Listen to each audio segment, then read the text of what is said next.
Well, the Education Secretary, John Sweeney, is at Holyrood for us this evening. Good evening, Mr Sweeney. You've said these results make a case for a radical reform, which would be understandable if your administration hadn't been in charge for nigh on 10 years. Well, what we've been doing over the 9 years of the SNP government is taking forward the implementation of Curriculum for Excellence, which I think is all contributors to the package piece that we've just heard, acknowledge has been a major change in the way in which education is delivered substantially within Scotland.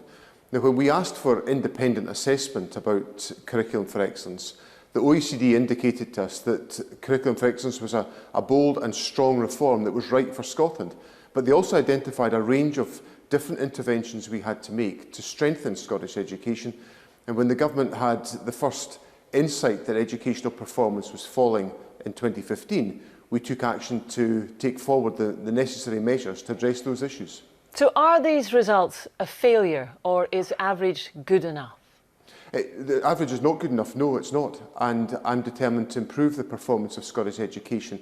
And what we're going to do is implement the plans that we set out last year to work to close the attainment gap within Scottish education, to give a much firmer approach towards assessment at different stages in the educational journey of young people, so that we can properly intervene to support young people and to support teaching where we identify that performance is not as strong as it should be, where we can clarify the curriculum and to make it straightforward and simple for the teaching profession to be devoid of bureaucracy and red tape, which has been a major theme of what I've been doing since I became the Education Secretary back in May. But again, Mr Sweeney, I do have to hark back to the fact you mentioned implementation reforms last year. The young people who sat these tests of 15, they were just starting school when your administration took over. The Curriculum for Excellence was your flagship policy. It's been implemented for 4 years. You've been consulting on it since 2002, and yet we are in a steady decline. Well, I think that what we've got to look at is the independent assessment about Curriculum for Excellence, and the OECD undertook that at the Scottish Government's request in 2015. And the OECD concluded, and they're the authors of the survey that we're talking about today, they concluded that Curriculum for Excellence had been a strong, bold reform that was right for Scotland, but they also challenged us to take forward a further programme of reform to ensure its effectiveness. And that's exactly what I'm concentrating on delivering as the Education Secretary, to make sure we take the necessary steps on attainment, on assessment, on the curriculum clarification, on strengthening leadership within our schools, and in making sure that our schools are at the centre of our communities of learning within Scotland. And those are the things that OECD independently asked us to do to deliver success in Scottish education. But why have we been failing? Why have we been failing against comparable countries like Ireland, Finland, and the Netherlands Estonia? What have they been doing that we have not? And why didn't we see earlier that, as I said, we are in decline and that they were getting better?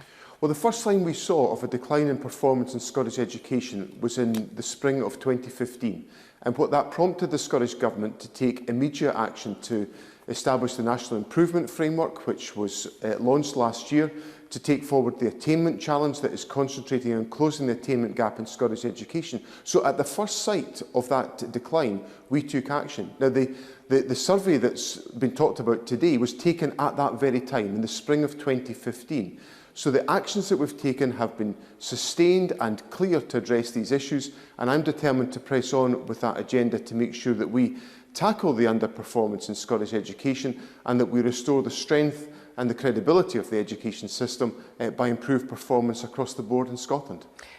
Briefly, if you could, Mr Sweeney, the next report, the next PISA report is due in 3 years' time. There's every likelihood you will still be Education Secretary. What can you say to the parents watching tonight who are perhaps getting a bit worried about this, that you will reverse this decline?